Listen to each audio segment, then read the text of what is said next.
Сәлем баршаңызға. Бұл видеода фрикадельки жасау әдісі және оны тоңазытқышта 3 айға дейін қалай сақтау керек, соны айтатын боламын. Алдымен 500 грамм фаршқа 200 грамм сарымсағымызды турап аламыз. Кесек қып турасаңыздар да бола береді. Сарымсақты фаршымызға салып, дәміне қарай бұрыш және тұз салып, барлығын жақсылап араластырамыз. Енді шыққан массамызды ет тартқыштың көмегімен 2 қайтара барлығын тартып шығамыз.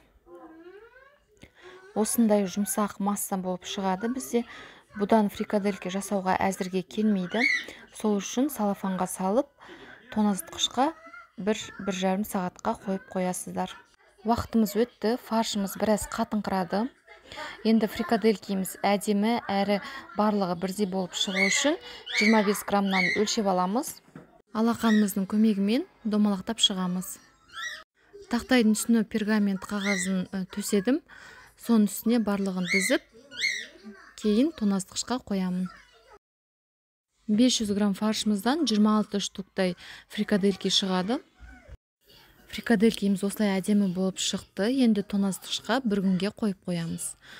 1 күніміз өтті. Міне осылай күшті болып қатып шықты. Енді бұны салафанға салып, тоңазытқышта 3 айға дейін сақтасаңыздар болады. Екінші түрі балықтың фаршынан жасаймыз. Үстіне 1 жұмыртқа, 1 үлкен сарымсақты ұсақтап тураймын. Сарымсағымызды фаршқа салар кезде бар күшімізді салып, қатты мыжып, согын шығарып салу керек. Дәміне қарай бұрыш, тұз саламын. Кепкен нанның ұнтағын салдым, немесе панировочный сухарей. Бірнеше қасықтан салдым, барлығын араластырдым. Осындай қоймалжың болып шығады. Тоңазытқышқа 1,5 сағатқа қойып, біраз қатырып аламыз. Балықтың фрикаделькиінде 25 граммнан бөліп істедім. Тақтайға дізердің алдында панировочный сухарийға аунатып, бірақ діземіз.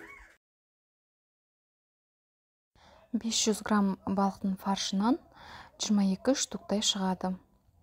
Бұны да 1 күнге морозилкаға салып қатырамыз. Шыққан фрикаделькиларды салафанға салып сақтаймыз.